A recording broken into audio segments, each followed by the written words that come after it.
Yes, मन करेगा, मन बोलेगा भाई बस कर यार, अब और नहीं हो रहा, कुछ सुनने का नहीं। यस, मैं आपको एक बात बताने जा रहा हूँ, ध्यान से समझना। आपका एग्जाम भी, ध्यान से सुन, आपका एग्जाम भी टेक्निकली एक फेस्टिवल जैसा ही है। आप साल भर फेस्टिवल का वेट करते हो, आज फेस्टिवल है, एग्जाम भी एक फेस्टिवल है, सारे लोग साथ में आते हैं फेस्टिवल में, एग्जाम हॉल में भी सारे लोग साथ में आते हैं। यस, आपका फेस्टिवल में खर्चा होता है, खर्चा आपका एग्जाम में भी होता है। यस, फेस्टिवल के बाद मजा आया नहीं आया, रिजल्ट आपका यही चीज बता रहा है।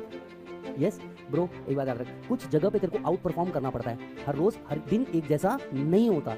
पर अगर आज तेरे को कब सी, अगर तू देखे ना तेरे पास कितना टाइम बाकी है, चल एक बार टाइम लिमिट समझ लेते हैं। नहीं नहीं नहीं नहीं नहीं भाई, तेरा टाइम लिमिट जरूर बताएगा। यस, मार्च के 9 दिन, अप्रैल के 30 दिन, 39 डेज, चल एक दिन ग्रेस पकड़, 40 दिन बचे हैं तेरे एग्जाम को। अब 40 दिन में भी अगर तेरे को मेहनत करना आज के दिन नहीं सूझ रहा तो तेरे से नहीं होने वाला। एक काम कर, चाय बेच ले, उसमें भी बहुत स्कोप है, चाय बेच ले, उसमें भी बहुत स्कोप है। पर तू ये सोच के देख, जीवन भर तू यही सोचते बैठेगा कि अगर किसी दिन मेहनत करनी होती तो जिंदगी कुछ और होती। यस, और हर एक की लाइफ में एक ऐसा मोमेंट जरूर आता है जब उसको मेहनत करना चाहिए। ये तुम्हारे लिए जितने अभी 40 दिन है सबके सब, आज सिर्फ मैराथन की बात नहीं कर रहा हूँ, अगले 40 दिन अगर तुम खुद के लिए काम नहीं कर सकते तो किसी और को कभी जिंदगी भर ब्लेम मत करना तुम्हारे फेलियर के लिए। अगर 40 दिन तुम अपने लिए काम नहीं कर सकते तो अगले 40 दिन किसी और को बिल्कुल ब्लेम मत करना, अगले 40 साल किसी और को ब्लेम मत करना कि टीचर ने ऐसा नहीं पढ़ाया था इसलिए हुआ, इस अकेडमी में एडमिशन लिया उसलिए हुआ। कोई फर्क नहीं पड़ता, अकेडमी या टीचर से कोई फर्क नहीं पड़ने वाला, फर्क पड़ता है तेरे एंथुसियाज्म से और तेरी हिम्मत से। क्या 40 दिन तू अपने लिए रगड़ के मेहनत कर सकता है तो तू लॉजिकली अपनी सक्सेस को डिजर्व करता है और अपने फेलियर को भी डिजर्व करता है। पर 40 दिन बाद तू इस बात पे रिग्रेट करे कि यार 40 दिन पढ़ लेता, ये सेंसिबल ही नहीं है। अगले 40 दिन अपने आप को बख्शना ही मत, मैं तुमको अपफ्रंट बोल रहा हूँ और फेलियर होने के बाद बोल रहा हूँ। मान लो मैंने कुछ रैंक अचीव किए होते तो बहुत अलग बात है, बॉस एक्स के छोड़ के जाने से ज्यादा गम अटेम्प्ट का होता है, क्योंकि तुम्हारे में बिल्कुल हिम्मत नहीं रहेगी यही बुक जिसको तुम ऑलरेडी हाईलाइटर लगा चुके हो, ये बुक्स उठा के वापस हाईलाइटर लगाना कैपेबिलिटी के बाहर है।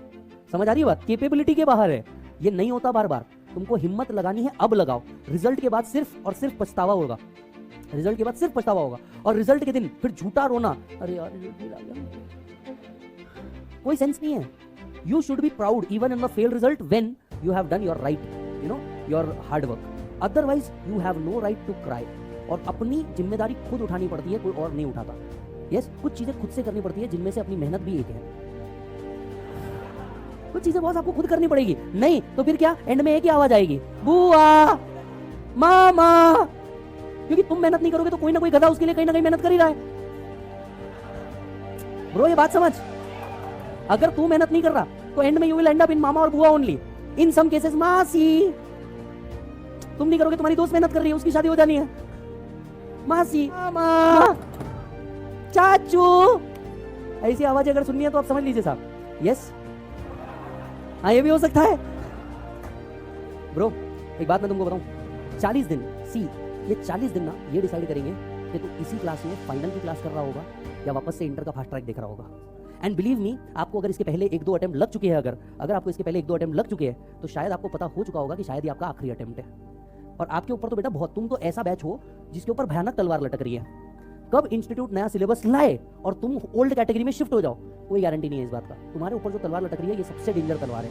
चुपचाप पास होकर के आगे निकल जाओ, आर्टिकलशिप में एंटर कर लो और न्यू सिलेबस में रजिस्ट्रेशन करा लो।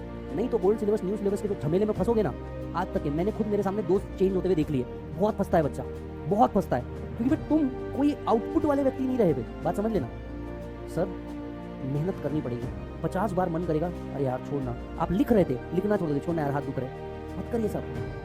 Yes no doubt, lecture is free, your time is not free, ये बात याद रखो। Lecture is free, your time is not free, you have to work for yourself. और अगर तू अपने लिए मेहनत नहीं कर सकता ना तो ठीक है, तेरा बाप तो तेरे लिए मेहनत कर ही रहा है, क्योंकि उसने तो तेरे को पैदा किया ही है, वो तो करेगा ही। वे जब तूने कुछ मेहनत नहीं भी किया तो वो मरते दम तक तेरे को खिलाने की ताकत रखता है। और तू सोच, तेरे को उसको खिलाना है या उसका दिया हुआ खाना है। यस, उसने नाम दे दिया, जन्म दे दिया, उसकी जिम्मेदारी खत्म। अब तो अपने लिए मेहनत कर ले। Let's focus again.